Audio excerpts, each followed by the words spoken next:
Hey there, welcome everybody to Ridiculously Raw, the most must-see show on YouTube and streaming.com today. I am your host, Anthony Florio, joined as always by good old MF Michael Fletcher and the Phenom, Michael Bullock. I know the docket is always Monday Night Raw and NXT, and we will get to that. Yes, we will. But we're going to do something very special to start this off here tonight. This past Sunday, it was, of course, Super Bowl 60. The Seattle Seahawks versus the New England Patriots, Levi's Stadium in Santa Clara, California. And when all was said and done, it was the Seattle Seahawks defeating the New England Patriots 29-13 to win Super Bowl 60, their second Super Bowl championship, first in 12 years. How fitting. 12 years, and the 12s are back on top. So, do a quick breakdown here. Sam Darnold, 19 of 38, 202 yards, a touchdown, no interceptions. Kenneth Walker III, 27 carries, 135 yards. Enough to earn Super Bowl MVP honors. The first running back to win MVP of the Super Bowl since Terrell Davis for the Denver Broncos all the way back in Super Bowl 32. That was 28 years ago, if you can imagine that. Cooper Kupp was the leading receiver, 6 catches for 61 yards, but it was A.J. Barner who had the touchdown catch to go with 4 catches and 54 yards. The defense sacked Drake May 7 times. That's right, you heard it, 7 times, including a strip sack fumble for a touchdown. Riley Mills with a sack, Derek Hall 2 sacks, Byron Murphy 2 sacks, and Devin Witherspoon with a sack. Seattle defense all over Drake May, to say the very least. For the Patriots, it was Drake May, 27-43, 295 yards, 2 touchdowns, but he did throw 2 interceptions. Drake May was also the leading rusher, 5 carries for 37 yards. Mac Hollins, leading receiver, 4 catches, 78 yards, and a touchdown. Ramondre Stevenson had the other receiving touchdown, 5 catches, 40 yards for him. Defense recorded a sack, and that was Milton Williams. But other than that, that was all she wrote. And it's the Seattle Seahawks celebrating their second Super Bowl championship. Sweet revenge from 11 years ago when it was the New England Patriots who broke the hearts of the Seahawks. But then again, it was the Seahawks who shot themselves in the foot by throwing. We all to this day, people still call it the worst play call in Super Bowl history. But at the end of the day, this Seattle defense, it's not the Legion of Boom. It's now known as the Dark Side. And, oh, yeah, they shut the lights out for Drake May and then some. But congratulations to Mike McDonald and the Seattle Seahawks for this Super Bowl win. Tomorrow will be the Super Bowl parade. The parade in Seattle tomorrow, something they've waited 12 long years for, and well-deserved. They and the Los Angeles Rams are opening up as the co-favorites, the co-early line favorites for Super Bowl 61. And right behind them, believe it or not, my Buffalo Bills. And I'm like, what? I'm like, wow, okay. I'll take that. Bullock's Patriots aren't that far behind. They're in a 3-way tie for 4th, alongside the likes of the Philadelphia Eagles, and I can't quite remember who the other one was, but Bullock's Patriots are right there too. And the long shots, sorry, MF, your Miami Dolphins and the Arizona Cardinals were tied for the long shots for next year. But nonetheless, for the second year in a row, not the most exciting Super Bowl. We've had a couple of meh Super Bowls the last couple of years. But that did not stop the three of us from hanging out with our dear friends and avid supporters of our show the one and only Mike and Brian Keenan, alongside their wonderful family. They had us over their house for the Super Bowl, and on behalf of all of us, we want to thank the Keenans for their warmth and their hospitality, the delicious grub, and everything else. You made us all feel welcome, and I've told Mike and Brian this a few times on the phone, but I want to make sure all of you are aware of this as well. So thank you, Keenans, and may not have been the outcome that we that Bullock and the Keenans and everybody else may have wanted, but that didn't matter. All that mattered is that we were all together. We had a great time. We enjoyed ourselves, and may not have been the most exciting game, but it didn't matter. Just being there with you guys and everybody over there. I tell you what, I mean, definitely one of the most worthwhile experiences of our entire lives, and we can't thank you guys enough for it. And we we would love to do it again. We would love to do it again in the future for sure. So that's all there is for me to say on that. So good old MF Michael Fletcher, you were the one who called it. I mean, Thursday night, and I mean, I was gonna go with Seattle, but something led me towards New England because of the fact that I picked against them many of times on the NFL show. They bit me in the you know where, and I was fearful that they were going to do that to me again. But I should have listened to my gut. I went with my heart instead of my gut. Should have went with Seattle in that one, but you picked Seattle. You had a good feeling about them, and sure enough, you're right. Yeah, and it was very apparent. I mean, early on in the game, you could tell how this game was going, and the domination that Seattle laid on New England. You can almost sense that this game was going to go a particular way. And at the end of the night, yes, it was Seattle winning the Super Bowl and winning it going away because of the fact that their defense was the reason why they won this game.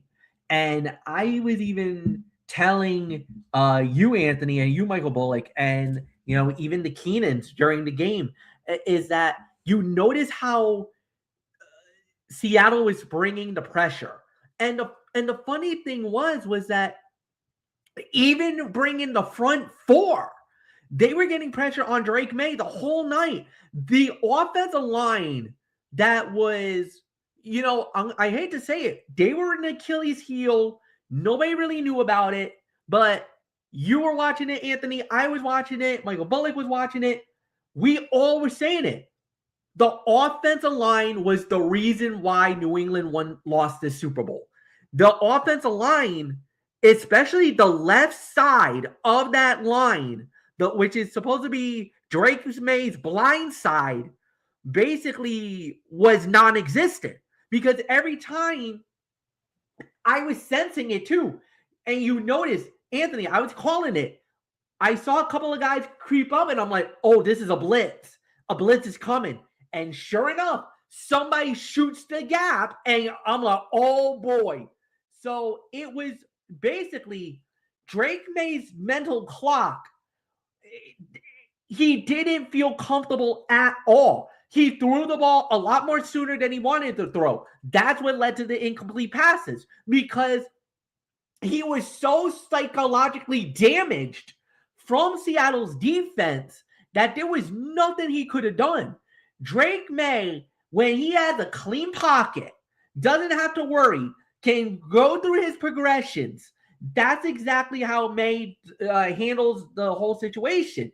The minute you rattle him, shake him in any way, any form, he absolutely starts to get a little antsy. And when he gets antsy, he makes those mistakes. That is what I saw in this game. And Seattle, for everything they did defensively, this was an absolute masterclass. As a defensive guy like I am, I got to give it up to Mike Macdonald. I got to give it up to the defensive coordinator. And I got to give it up to the defense of Seattle. This is exact, and I even alluded to it on the preview show. prior to the Super Bowl, the night before the game. Anthony, what did I say? What did I bring up that was a major key to Seattle winning the Super Bowl? Can you explain it to the fans? You said it. You said it was their defense. You said that their defense was going to be the difference maker in this game. And exactly that is what happened. I didn't even get to see the first half of the game because I had prior commitments. I was working. So I was able to jump in. I actually joined the guys in the middle of towards the end of the halftime show, not even in the middle, towards the end of the halftime show. And then I was able to join the guys and I watched the second half. But leading into it, you could already tell what the difference was. And you can make an argument. There was a lot of things that you can make an argument for. You can make an argument that their field goal kicker should have been the MVP. You could have made an argument that their punter could have been an MVP. You know, even though Kenneth Walker III is the MVP and he rightfully deserves it. No doubt he had an amazing game. He deserved the MVP. He got it. You could have given it to any member of the defense. This was a game that was a systematic dissection by the Seattle Seahawks, and they literally took it to New England to a point that even we were like, oh my God, we never saw this. Like, if you were a Patriot fan, thanks for coming, because that's exactly what it felt like. There are some people out there right now, and I don't want to upset Michael Bullock, but I know he probably heard this. There are people out there that said that New England had no business being in this Super Bowl. And I hate to say this, but this performance may have been a catalyst of why they don't deserve it. That a lot of people were complaining about, oh, they had such an easy schedule. You know, you didn't have to deal with certain teams or certain situations. And I think Michael Bullock said it right. You can't blame the team for the cards that they got dealt with. This was how it came out. This was the situation. New England handled it the only way they knew how. But here's the problem. Did New England get exposed? It's very possible. You don't know. Is there now a blueprint to how to handle New England next year? We'll wait and see. Because obviously there's going to be a lot of reshuffling. There's going to be a lot of different guys. I think you're going to see a brand new offensive line in New England. You're probably going to see a new wide receiver. You're probably going to see a couple of new guys come into Foxborough, because I think those are the areas that New England need to focus on. Another, maybe a tight end. Definitely. The defense is fine. You might want to get maybe one more linebacker, one guy in the front four, a guy in the secondary. Not much. You don't need much. Though where the biggest overhaul might be coming for New England, maybe on the offensive line, and especially on tackle and guard of the New England Patriots. Because the right side of the line is fine. You need help on the left side of the line. Drake May's blind side, because that is where they got exposed in the Super Bowl. And that is where all the Patriot fans, all of the prognosticators, and everybody, either Patriot fan or non-Patriot fan, that is where they're coming down on the Patriots. Is that offensive line and the left side of the offensive line. And I hate to say it, but Mike McDaniel and Mike Vrabel are also getting raked through the coals. Where was the in-game adjustments?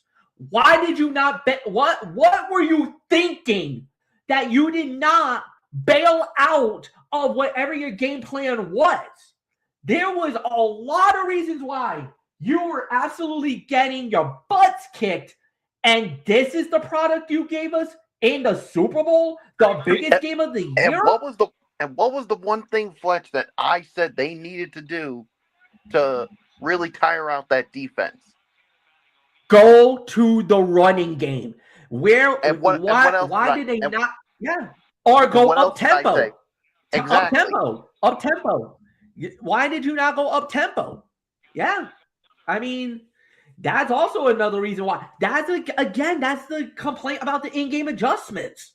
I mean, yeah, you said it. Why did they not go up tempo? Why did they wait till the fourth quarter to go up tempo when you guys should have been doing that a long time ago? And I know Michael Bullock was furious at the Patriots for not doing it, for not going up tempo sooner. So yeah, absolutely. So I don't know, man. Congratulations to Seattle. Congratulations to the 12s. You deserve this Super Bowl championship. Without a doubt, it was a masterclass by Seattle. They absolutely took New England right out of the game early on. Yes, this was a dud. Yes, this wasn't a great. This was an okay game, not a great game. It was an okay game. But for all the fans out there, and I want to let you guys know that not every Super Bowl is like this, but there was a trend. There was a time where we had blowout after blowout after blowout in a Super Bowl. Sometimes we've had more blowouts in Super Bowls than close games. And if you really want to go through the 60 years of Super Bowl, we're not going to do it tonight. We'll lecture you sometime down the near future, not tonight. But Michael Bullock, yeah, this was a dominant performance by Seattle. It was like, and even I was alluding to it with Anthony Florio after the post game, when we were talking about it post game after the game was over. New England never got off first gear. They just did not have They never that did. hit factor. It felt like, and it kind of felt like at some point, it felt like they threw in the towel, like it's done. You know, and you're thinking it's the Super Bowl. This is the biggest game of the year, and you're already going Roberto Duran no mas? Oh no! If I'm a Patriot fan, I'd be pissed off right now. Yeah, that's unfortunately the result was the result. What we saw, and yeah, I mean Seattle, they just had that blueprint. They basically were able to get pressure on Drake May throughout the night, and like you said, that left side of the offensive line, and here's the thing, Fletch, and what what is the offensive line made of on the left side? Mainly of rookies. Exactly.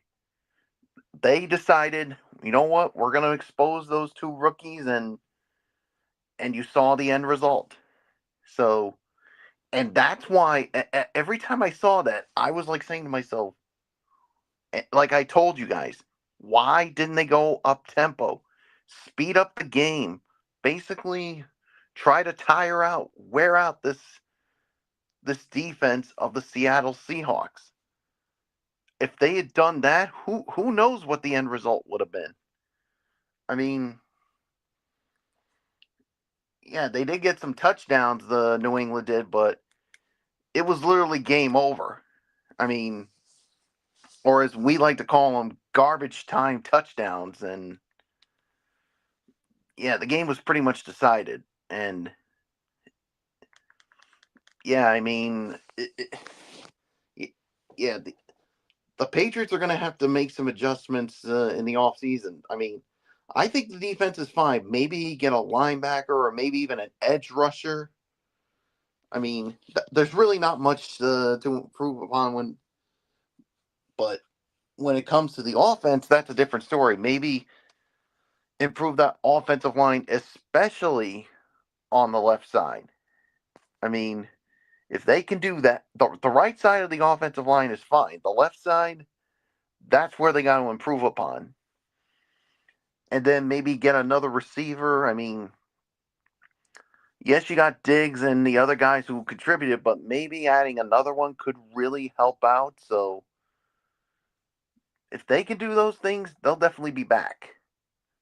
And I know everybody is saying, "Oh, New England didn't deserve to be where they were." So, but the thing was, and I said it to you guys, they had to play the hand that they were dealt with. It's not their fault. I mean, they had to do what they had to do, and that's win the games that they had to play. And but either way you look at it, this was one of the great turnarounds. I mean, for the New England Patriots. Last year this team was coming off a second straight 13-loss season. They make some changes. They bring in Mike Vrabel as the coach, and to go from that to the Super Bowl, which I don't think anybody could have predicted.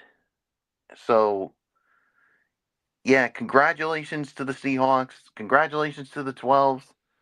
A second Super Bowl championship for that city.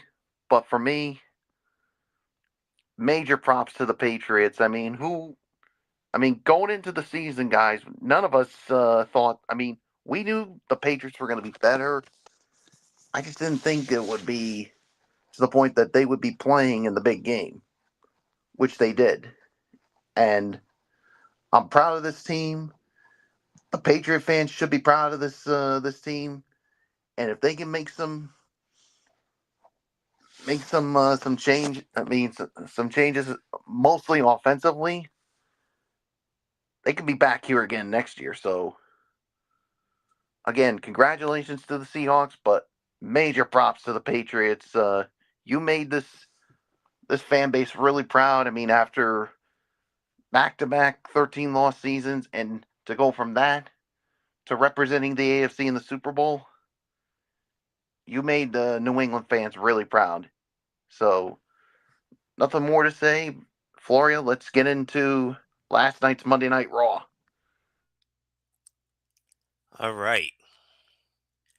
After Roman Reigns chose CM Punk as his opponent for WrestleMania 42 last week, Monday Night Raw hit the Netflix airwaves with a packed show featuring Elimination Chamber qualifying matches. Who cashed their ticket to the next premium live event with a chance to challenge for the undisputed WWE Championship at the Showcase of the Immortals on April 18 and 19. Find out now with this recap, including ratings and star ratings and analysis of the night's action. AJ Lee kicked off Monday's Raw, but could barely address the WWE Universe. Actually, it was Becky Lynch. Let's not forget.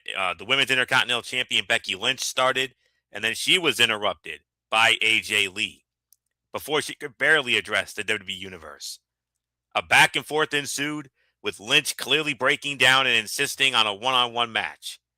Lee used the man's emotions against her, goading her into putting the Women's Intercontinental Championship on the line against her at Elimination Chamber in her hometown of Chicago.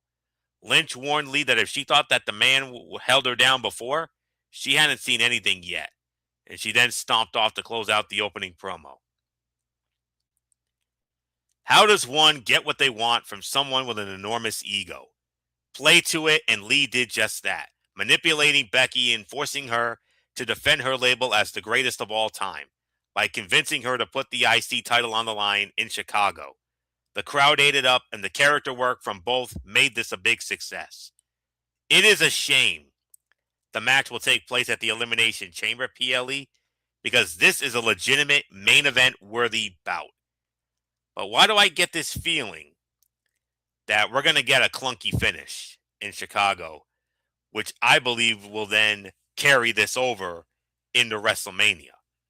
So that's just my thought on it. So very good way to start the show. So not much more. MF, Becky Lynch, AJ Lee, Women's Intercontinental Championship, Elimination Chamber at the Madhouse on Madison in Chicago. clunky finish is coming. I can feel it. Yeah, I agree with that too. I think we are going to get a clunky finish because I do believe it will ultimately lead to WrestleMania. I've said it once, I'll say it again. I think we're getting AJ Lee versus Becky Lynch at WrestleMania. Um, for what it's worth, I thought this was a solid segment, and I really think they did a really good job of, hyping it when it gets announced. So I really got nothing else to say. So Michael Bullock, it is all yours, my friend. Yeah, I thought this was a fine segment. I mean, it is weird, like you said, we're gonna get these two at Elimination Chamber in Chicago, but then again, AJ Lee is from the Chicago area, so obviously they want to give her a chance to wrestle in front of the home crowd, and yeah, I smell a clunky finish too. I mean, I think Becky Lynch is going to retain the title through some kind of screwy way, and that is going to lead to these two facing off at WrestleMania. And I'm going to go on a limb right now and say at WrestleMania, this is where the man's run as Women's Intercontinental Champion will come to an end, and AJ Lee will become the new Women's Intercontinental Champion. So you can mark me down on that. So nothing else to say. It's yours, Florio. I will indeed put you on the record for that, Bullock. Absolutely. So we'll trace it back to this night when we get there in a couple months or so. All right. Speaking of championship matches, our first match of the night was a championship match. The World Tag Team Championship on the line.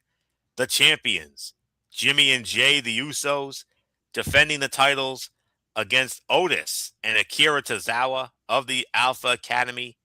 The winners of the match in an even 10 minutes, and still the World Tag Team Champions. It is indeed Jimmy and Jay, the Usos. MF, I mean, it's an even 10 minutes. No surprise that the Usos retained, but boy, howdy, Akira Tozawa and Otis, they nearly stole the titles. What a match. They almost stole the titles, and this was a solid 2.5 to 3 star bout. The outcome was never in doubt. I think we all can agree that the Usos were going to win it. But my goodness, give credit where credit is due to the Alpha Academy for hanging in there and doing their job. I thought they did a really good job with it. I really got nothing more to add. So, Michael Bullock, it's yours. Winners and still. Yeet. Yeet. Yeah, I mean, what did you give it? 2.5 to 3. Yeah, I'll give it around 2.5 to 3. I mean, the outcome was never in doubt. I mean, I think everybody knew that they were going to retain the titles, and yeah, I mean, so we'll see what's next up for these for the Usos when it comes to the tag team titles. So there's really nothing more for me to say. So let's move on, Florio. Yeah. This was better than it had any right to be. Babyface versus babyface is traditionally a tough match to have without splitting the crowd or taking them out of it. Instead, the fans were red hot for both teams, making the dramatic backstretch that much better. The right team went over, but it will be imperative for Triple H and the creative team to keep Alpha Academy at the forefront because the audience is ready to root for them. So there's not much more to say on that. So I'm actually going to give this right around 3 to 3.25 for this. So not much more to say on that. We move on. We had another in-ring segment. 2026 Women's Royal Rumble winner Liv Morgan, flanked by Intercontinental and Mega Campeon Dominic Mysterio, made her way to the ring to address the WWE Universe. After being presented, I guess we could call them early Valentine's Day gifts, Liv Morgan proclaimed herself the greatest Royal Rumble winner of all time and began to discuss her WrestleMania 42 choice. when Stephanie Vaquer's pyro cut her off and the women's world champion made her way to the ring. The champion and potential challenger exchanged insults before Vaquer told Morgan she hopes she chooses her so she can kick her ass. One last insult from the heel ended with a slap to the face of Dominic. In all honesty, this, like I said on a recent show, I'll say it again. This was a pro wrestling segment that could have been an email. At the very least, a backstage vignette. Nothing happened here. There were a few insults in Spanish and a slap to Dominic, but nothing that sold the audience on a potential showdown between Vaquer and Morgan, except for low-hanging fruit. Everyone involved has earned better.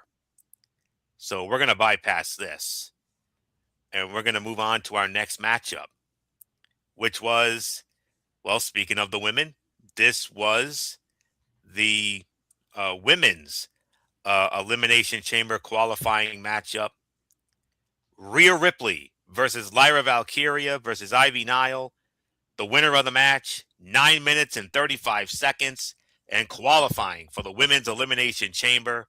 No big surprise here once again. It was Mommy. It was Rhea Ripley winning it, 9:35. Michael Bullock, we started off with you here. Just like with the tag team title match, when it comes to the outcome of this match, no big surprise and beyond predictable. Yeah, this was beyond predictable. I mean, we all knew that Rhea was going to come out of this one winning this one. So, yep, now I'm going to give this about another maybe 2.5 to 3 on this one. So, yeah, I mean, now Rhea advances and joins Tiffany Stratton when it comes to the Women's Elimination Chamber. So, nothing more to say. It's yours, Florio. Yeah, solid 3 once again. Perhaps they were rushed by strict time restraint or constraints, but this was sloppy at times. Even when spots did not go according to plan, they recovered nicely and the crowd was into it. Rhea Ripley is one of the best wrestlers in the world, not just WWE. And Lyra Valkyria was one of the breakout names in 2025 and a star of WWE Unreal on Netflix. And to see her fading as WrestleMania 42 approaches is disappointing in my book. But, you know, she's just been dealt a bad hand lately. So we'll see what happens. But solid 3 stars for this effort. Not much more to say. MF, Rhea Ripley joining Tiffany Stratton for the Women's Elimination Chamber match. She wins in 9:35. Yeah, no, this was no big surprise. Nothing shocking here. This was a 3-star bout. Yes, it was a little sloppy in certain areas, but you know, you're looking at the star-studded names and the bigger names getting in there. Tiffany got through first. Now Rhea. They're gonna set this up where you're gonna see probably the most powerful and the best women on the roster on both sides. So even on the men's side, and we'll get into the men's chamber qualifier in a little bit, but yeah, this you're gonna see it's gonna get very star studded. So Rhea being in there, no big surprise. Yes, I feel for Lyra because I think, you know, when you become an integral part of the show, you would think that maybe she should be getting these opportunities. I don't know, we'll see, but yeah, nothing more to add. And Anthony, it's yours. All right, another big time promo segment here. Before Michael Cole could conduct his in-ring interview with World Heavyweight Champion CM Punk, Finn Balor interrupted and demanded a rematch with CM Punk for the World Heavyweight Championship at Elimination Chamber. The straight-edge superstar made his way to the ring and demanded Raw General Manager Adam Pearce make the match.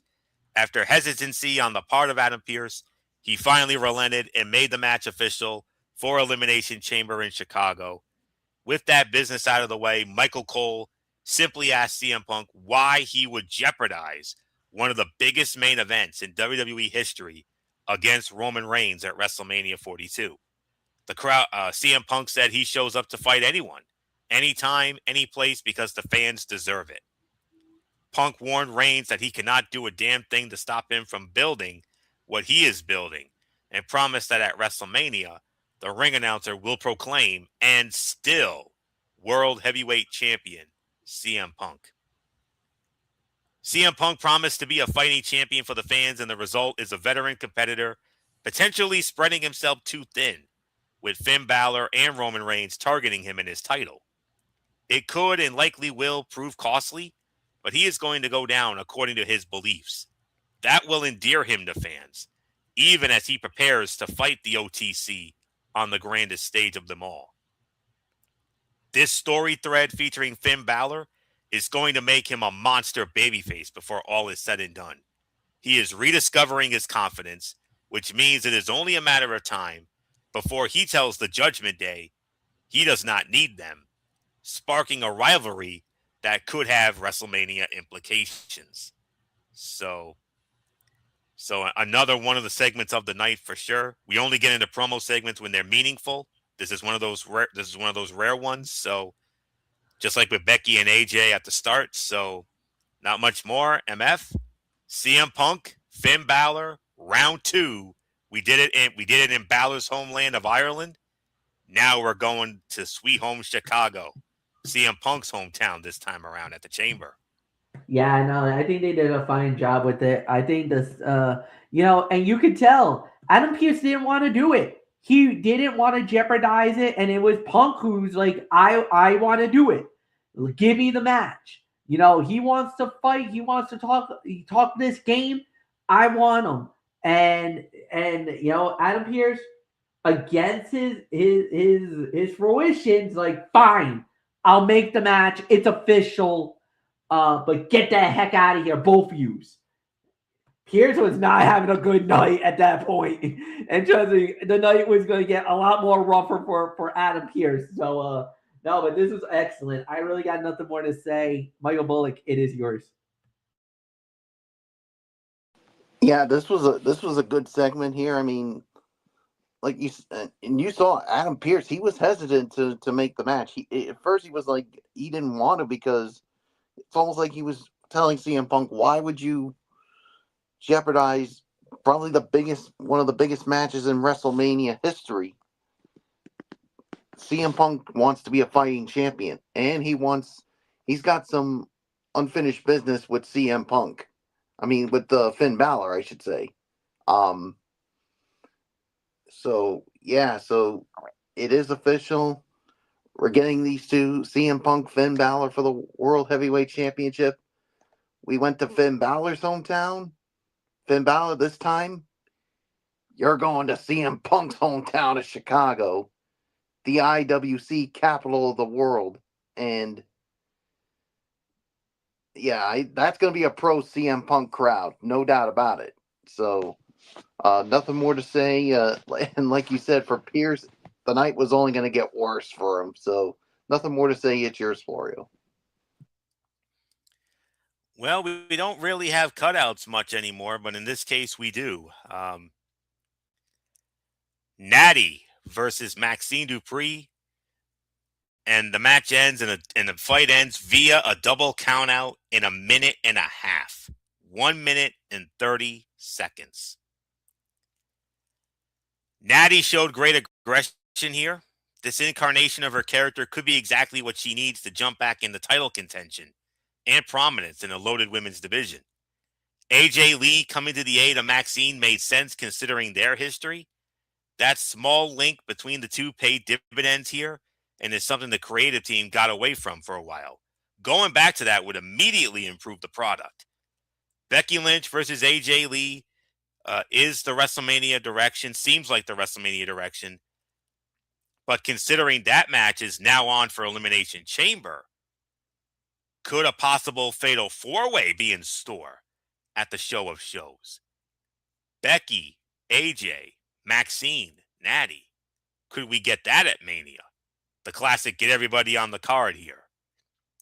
We'll have to wait and find out, but that's definitely something to think about. So, 1 star at best. I'll be generous and give it a star, even though I want to call it a dud, but press for time. That's all there is to it. Press for time. 1 star. Tag team action. Javon Evans and the original El Grande Americano. They squared off against Rayo and Bravo of Los Americanos. Javon Evans and original El Grande Americano win the match in roughly 7.5 minutes. And MF, we started with you here. Wow, did that cutter that Javon Evans hit? That was very impressive. And of course, the hot rumor going around, gentlemen. Original El Grande Americano versus the El Grande Americano. I'm hearing a possible mask versus mask match at WrestleMania. That's what I am hearing. I'm sure you guys have heard that also. So not much more for me to add here. MF, we're waiting on you here. 7.5 minutes, roughly 7.5 minutes. Javon Evans with that sick, and I do mean sick, cutter to win the match for him and original El Grande Americano. And it's only a matter of time before original and El Grande Americano, they square off. I'm hearing Mania, mask versus mask, maybe. Yeah, it's very possible. I think mask versus mask is definitely within the cards. This is about maybe a 2.5-star bout. I think they did a fine job. I really don't have anything else to add. I think they did, I think we kind of drew everything here. So nothing more to say. Michael Bullock, it's all yours.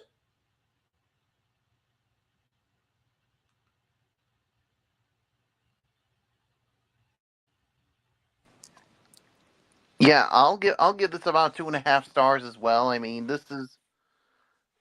that cutter was crazy by Javon Evans, and yeah, I think we're gonna get the original Grande Americano against the other one. I think and like you said, maybe mask versus mask at WrestleMania. We'll see what happens. So, nothing more to say. It's yours, Florio.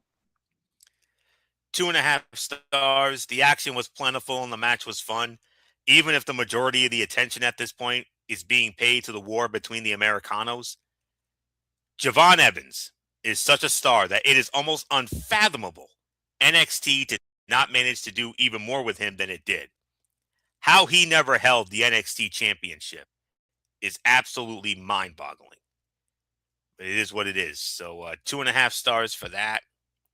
And let's get into a little bit of some housekeeping here before we get into our main event of the evening for this Raw. Next week on Monday Night Raw, from the FedEx Forum in Memphis, Tennessee, the home of the Memphis Grizzlies. After this Raw was from the Rocket Fieldhouse, the Rocket Mortgage Fieldhouse in Cleveland, Ohio. We're talking about Memphis next week, and here's what we have. A men's triple threat qualifying match. Javon Evans versus Dominic Mysterio versus Gunther. I think we all know who wins that match. Women's Elimination Chamber qualifying match. Natty versus Bayley versus Asuka.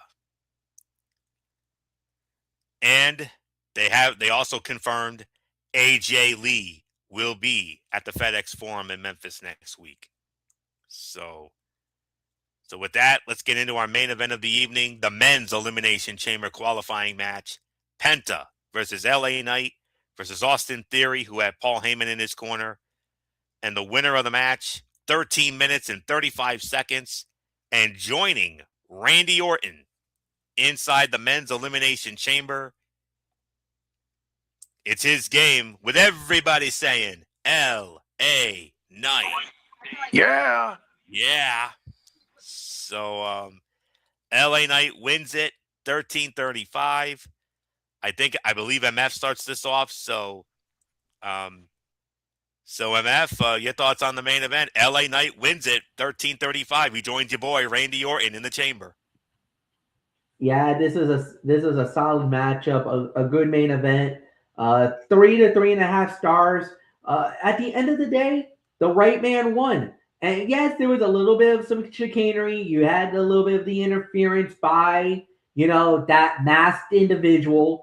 We don't know who it is, obviously now it's not Logan because Logan was there at ringside. So the debate that it was Logan Paul is now dead. We can't say it's Logan anymore. Logan is no longer involved in that storyline because he was there at ringside for that after the interference showed up because he was there for during that brawl. So at the end of the day, we got to see how it plays out. But my goodness, man, you want to talk about some craziness?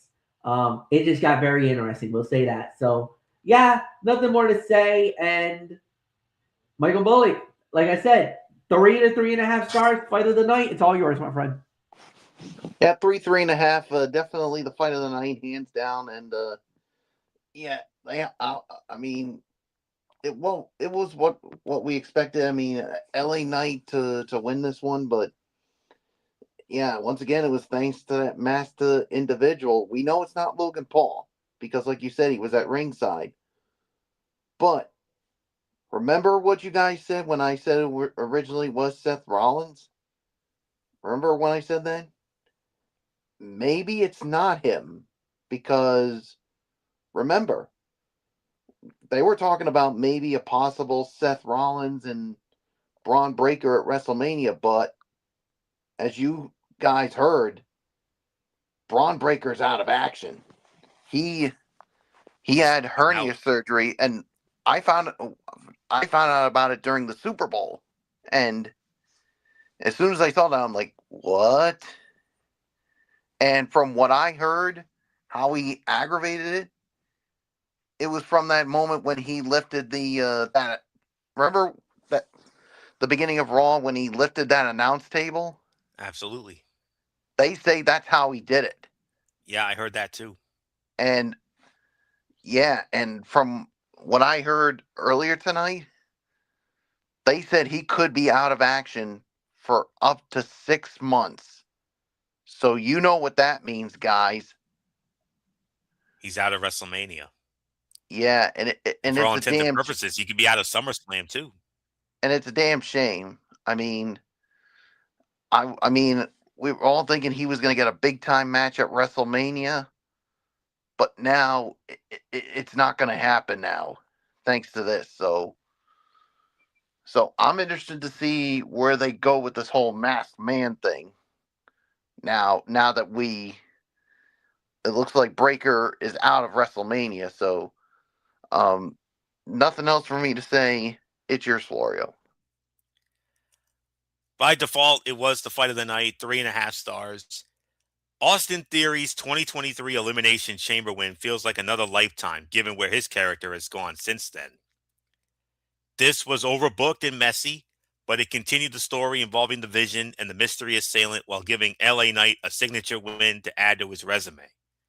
Based on body movement, the Man in Black is clearly intended to be Seth Rollins, even if that is not who is currently under the mask. When that reveal comes, the Visionary will come face to face with his Vision, presumably in time for WrestleMania. So we'll have to wait and see on that. So solid 3.5 stars. Let's get to our overall thoughts. Michael Bullock, you started off. Your overall thoughts on last night's Raw in Cleveland. Yeah, I thought it was solid, but not overly spectacular. There were some clunkiness in this one, so I'll give this in excess of maybe 6.5 to 7. So it's yours, Florio. Yeah, 6.5 to 7. I agree with Bullock's rating. Last night's Raw continued the trend of the flagship show being WWE's best. From AJ Lee's return and her subsequent showdown with Becky Lynch to the two Elimination Chamber qualifiers to another breakout performance from Akira Tozawa, there was plenty to like about last night's show. The main event was a bit overbooked, and the Mystery Man gimmick is wearing thin given how many times it has been utilized over the last year. But the positives outweighed the negatives. Last night's show earned a solid thumbs up as a result. I'm actually going to be a little more generous, and I'll give it a solid 7. Solid 7, that's the best I can go. So not much more. MF, your overall thoughts on last night's Raw, and then we'll get into NXT. 7 out of 10. I think you guys are absolutely right. Nothing more to say. Anthony, go. Okay. Tonight's NXT featured 2 matches to find new contenders for the NXT Women's Championship and the Men's Speed Championship. The women's tag team match had an interesting stipulation. Whoever scored the win for their team would earn a women's championship match in 2 weeks at the center stage in Atlanta. So WWE created a situation where partners might prevent each other from winning so they could get the pin instead. Let's take a look at everything that happened on tonight's NXT. After a quick recap of what went down on last week's show, new NXT champion Joe Hendry made his way to the ring to celebrate winning the NXT championship last week in that 7-man ladder match. He began by thanking the crowd for believing in him as "You Deserve It" chant started up. He said he had a moment of doubt during the match, but the crowd gave him the energy to climb the ladder and win the match and the championship. Men's Evolve champion Jackson Drake and Vanity Project came out to interrupt the promo, much to the dismay of the crowd in attendance. They admitted that they were the ones who attacked Henry, which led to a fight. The NXT champion almost had everyone taken care of before Jackson Drake hit a chop block to take him down. The Evolve talents took Henry down and ended the segment standing tall. Henry's promo was decent, but the fight that followed felt like a step backwards for him. He is the top champion in NXT. He should be feuding with other top stars in NXT, not newcomers from Evolve. And Henry has slowly been moving away from being a comedy character, which is going to benefit him. And that's all I can really say on that. So we're not going to, waste too much time on that. So let's get into the action here. Our first match of the evening. This was one of the big matches that was being promoted from last week, as it was Jada Parker going one-on-one with Blake Monroe. And unfortunately, like Maxine and Natty on Raw last night, this fight ends in a double countout, but it was a lot longer than a minute and a half. It was 8 minutes and 59 seconds. Basically, it was a 9-minute match that ended in a double countout. This match was not pretty, but they brought a lot of enthusiasm to the ring. Their speed led to a couple of moments looking less than ideal. Their A-speed led to a couple of moments looking less than ideal, but what they lacked in smoothness was made up for with aggression. Blake Monroe is great at playing the egotistical heel, and Jada Parker has adapted well to being a babyface. In a lot of ways, they are ideal rivals for each other because of their differences. Both women ended up being counted out, but they continued to fight until Parker took out several members of the Gestapo security guard team, while Blake Monroe escaped through the crowd. A double countout is never how we want a match to end, but the way they did this made it clear their feud will and must continue.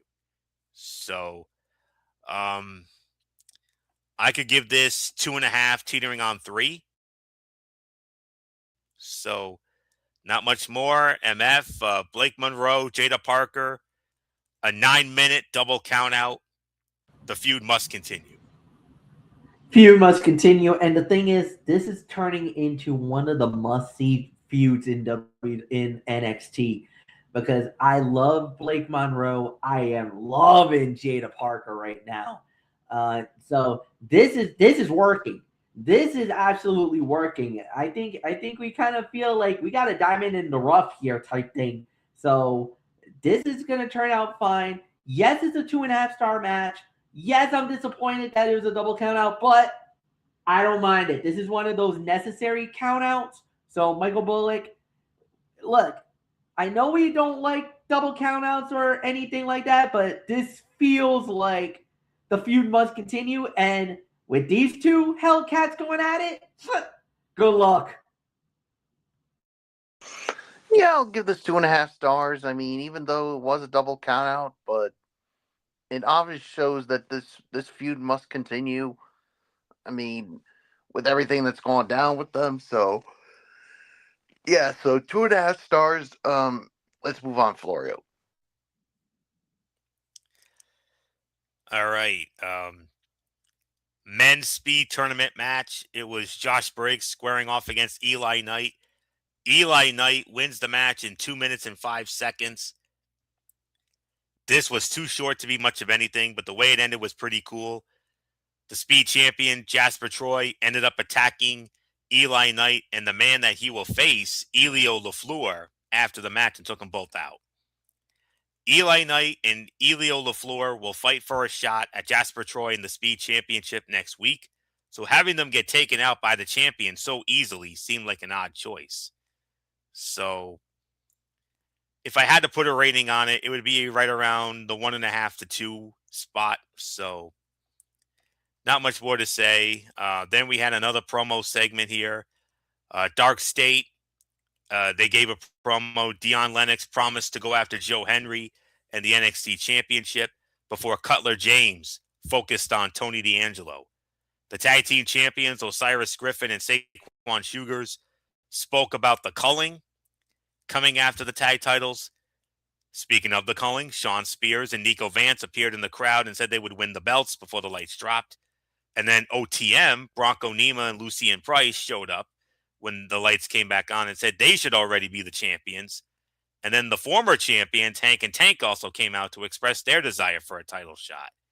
The former champs fought the current champs out of the arena, while Tony D appeared out of nowhere and took out the other two members of Dark State to end the segment. This segment wasn't overly long and set up several potential matches down the line, but it was also kind of a mess. WWE seems to be leaning into the chaos comment Shawn Michaels made last week, for better or worse.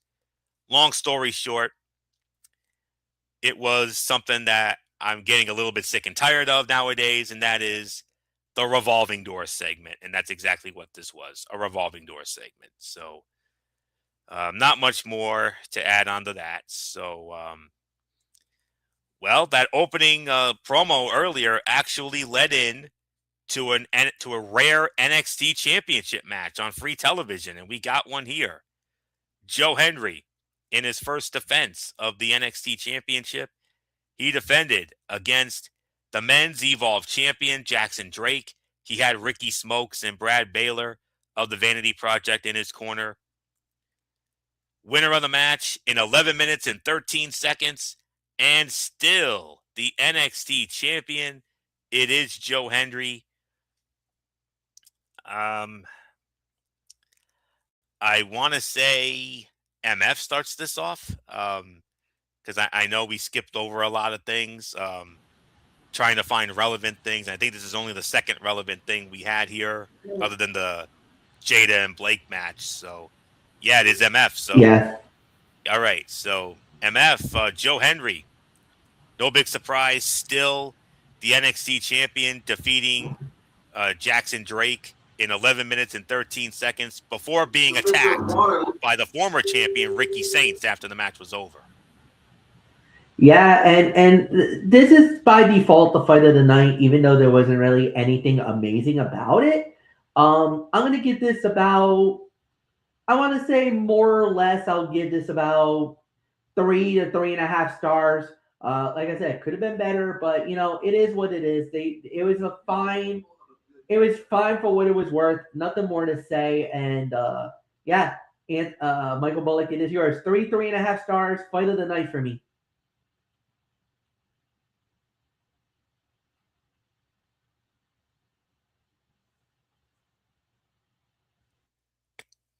Bullock, are you there?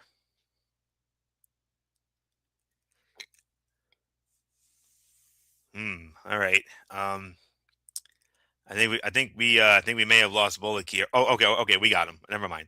All right, Bullock. Joe Henry, still the NXT champion in 11-13. Ricky Saints attacks after the match.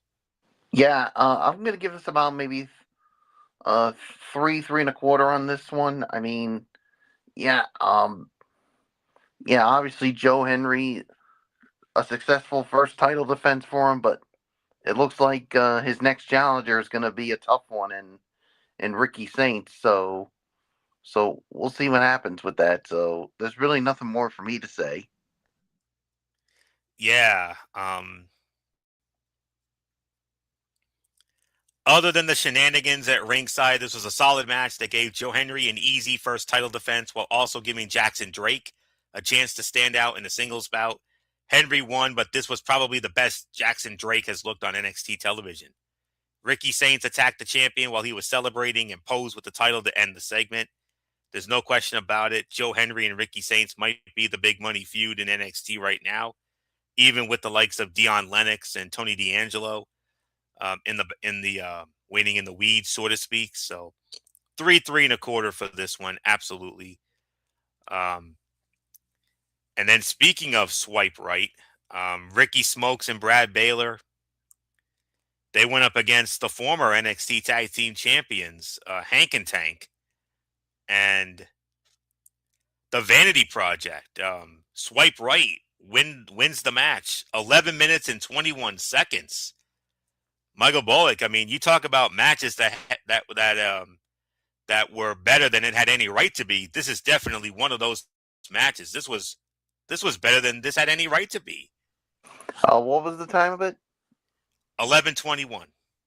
Yeah, this is definitely better than what I mean, this had no right to be anything good, but it surprised the heck out of me. So I'll give this about 3.25 on this one. So yeah, a surprising match that, I mean, this turned out to be better than what I expected. So it's yours, Florio. Another one of those 3 to 3.25 star match ratings here. Baylor and Smokes played good heels against their babyface opponents, but with Hank and Tank already having been announced as being part of next week's #1 contenders match, the result seemed unimportant. This bout had the crowd chanting and cheering, but other than having a lot of energy, this match was relatively average. We didn't see anything especially exciting or surprising, and it felt like Hank and Tank should have been much more dominant against two smaller opponents.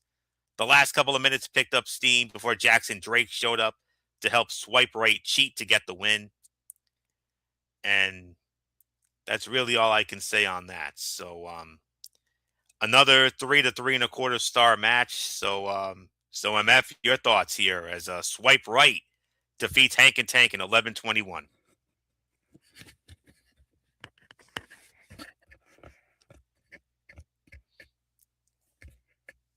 MF, are you there? Sorry about that. 3.25. I heard 3.25. So that's probably going to be my rating as well. I thought it was fine for what it was worth. Nothing more to say. Anthony, back to you.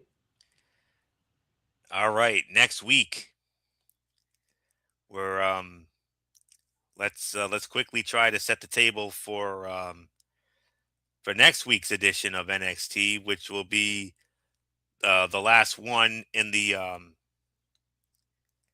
CWC before we move on to the center stage in Atlanta in 2 weeks. So let's set it up. So I know there's a match in here somewhere. I'll try to find it. We don't want to waste too much time here. So yeah, so not much more to we'll try to find the lineup for next week's show soon enough. So this was it. This was the big match here. This was the big main event. Actually, I do have it now. I apologize. I got it right here. All right. So for next week, Kalani Jordan will go one-on-one with Lola Vice. Tony D'Angelo goes one-on-one with Cutler James of Dark State. Elio LaFleur versus Eli Knight in the finals of the men's speed tournament, where the winner will challenge Jasper Troy for that championship in Atlanta. A fatal four-way #1 contenders match for the NXT Tag Team Championship. Swipe Right, Brad Baylor and Ricky Smokes versus Hank and Tank versus OTM versus The Culling. And the winners will challenge Dark State for the Tag Team Championships on February 24th. And then last but not least, NXT North American Championship on the line. The champion, Ethan Page, will defend against LFG Season 2 winner, Shiloh Hill. Main event of the evening, Zaria and Sol Ruka versus Kendall Gray and Ren Sinclair, the Ren QCC. Whoever scored the winning pinfall would earn the right to challenge Jacy Jayne for the NXT Women's Championship in Atlanta in 2 weeks. And the winner of the match, in 12 minutes and 25 seconds, Sol Ruka. Sol Ruka gets the title shot. She wins it in 12:25. I believe I start off the main event here. I can honestly say this was the fight of the night here. I got to give this about 3.5 to 3 3/4 of a star. I'll tell you what,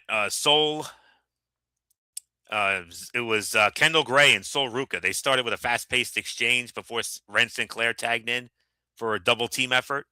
Crowd seemed to be on Ren and Kendall's side, but Zaruka still had some good reactions. Zarya kept tagging herself in because she was desperate to earn the title match, but her arguments with Sol allowed Ren QCC to take advantage of them being distracted. This match had some great spots and told a story. It was easily the best thing on the show, especially when Kendall Gray and Sol Ruka were in the ring together. They seemed to have the most chemistry as opponents. Sol Ruka ends up getting the pin to become the new #1 contender, which clearly upset Zarya. And then Fatal Influence came out to confront Ruka. Zarya stared daggers, basically a zombie death stare at Sol Ruka. Zarya shoving Ruka when the ref declared it was a tag was a very weird moment. Zarya had no reason to shove her, so it looked very contrived just to create more controversy. A double suplex spot usually looks a little janky, but Zarya hit it just about perfectly. I think there might have been a small bit of a little bit of a botch on that Soul Snatcher because that did not land as expected. It did not. But even with those minor criticisms, this was easily the fight of the night on this show here tonight. 3.5 stars, teetering on 3 3/4.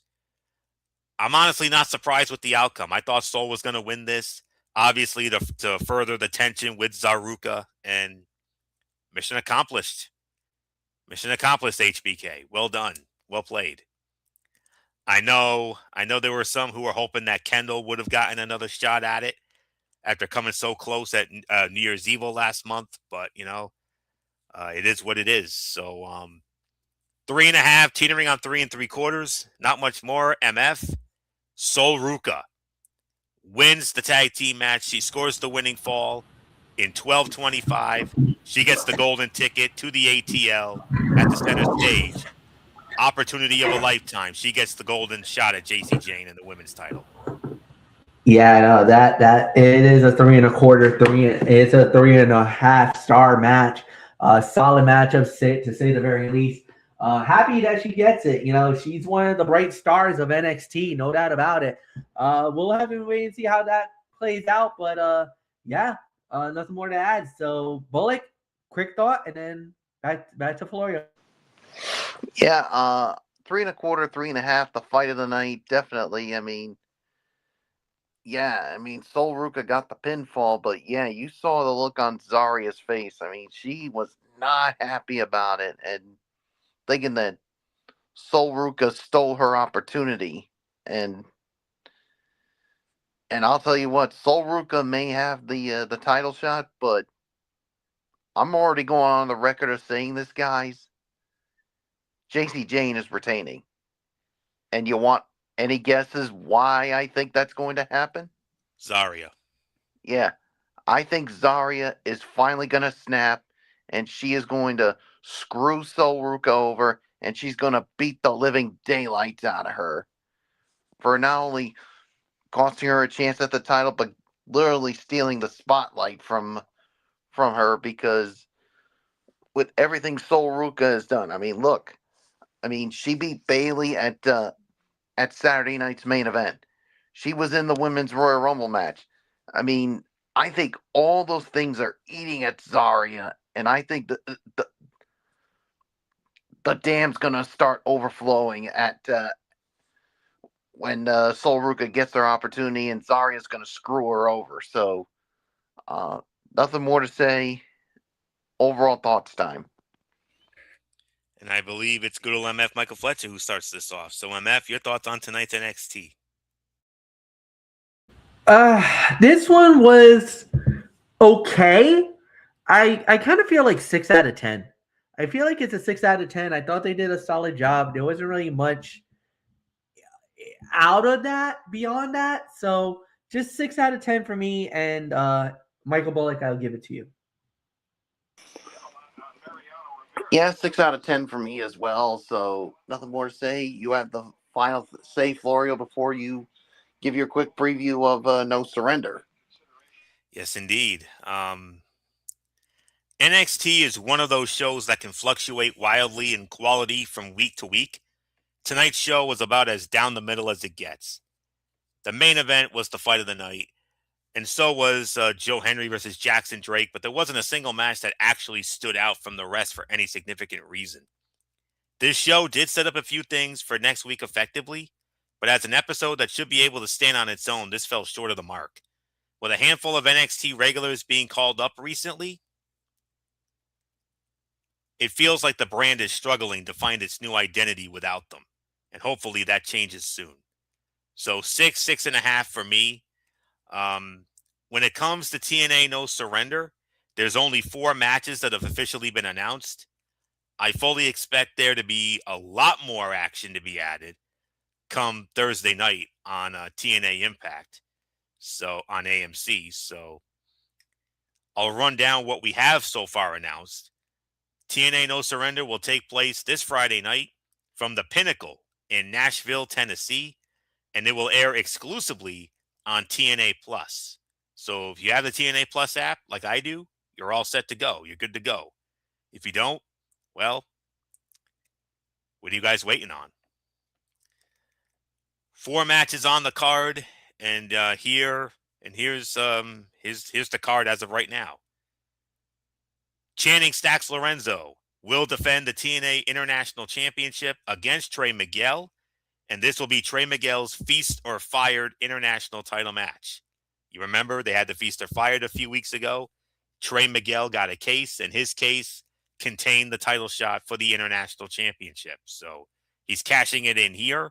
So it will be Channing Stacks Lorenzo versus Trey Miguel for the TNA International Championship. A very interesting 8-man tag team matchup. The TNA World Tag Team Champions, Matt and Jeff Hardy, the Hardys, they're going to be teaming up with the Righteous, Vincent and Dutch. And they're going to square off against all 4 members of Order 4. Mustafa Ali, Jason Hotch, John Schuyler, and the big guy, Special Agent Zero. 8-man tag. Very interesting there. TNA Knockouts Championship on the line. The champion, Lei Ying Lee, will defend the title against Ariana Grace.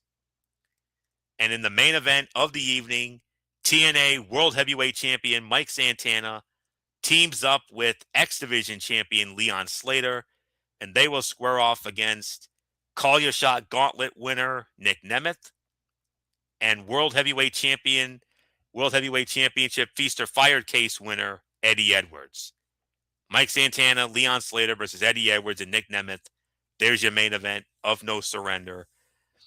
The rest of the card will be completely finalized. I fully expect that this Thursday night on TNA Impact. Maybe MF and I will address that when we review Impact on Friday night. So that's how No Surrender stands as of right now, guys. So that's it. We're done for the night here. So we want to let you know that this will put the bow on this edition of Ridiculously Raw, and we want to thank you all so very much for tuning in as always. We will be back with you again on Friday night, immediately following SmackDown, 11 p.m. Hop on over to MF's channel, Brace Fan 95. We got the Cerebral Smack Talk. We got TNA Impact. We got Friday Night SmackDown. And we are going to preview NBA All-Star Weekend, which is NBA All-Star Saturday night and the 2026 NBA All-Star Game, USA versus the World. And we will get into all of that on Friday night. And then next Tuesday night, we do it again, Ridiculously Raw, right back here on the Tone 25. And it will be all about Monday Night Raw and NXT.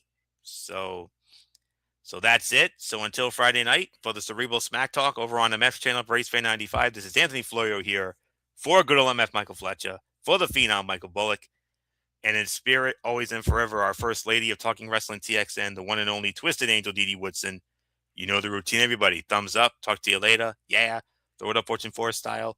Bye for now, my friends. God bless. Be good to each other. Have a blessed rest of your week. And until Friday night for the Cerebral Smack Talk, you've been watching Ridiculously Raw right here on the Tone 25 on YouTube and StreamYard.com. And remember, my friends, no matter what anyone tells you beyond anything else, wrestling is indeed actually real. For everybody who has been a part of this one, for now, Anthony Florio, so long, and bye, everybody, bye.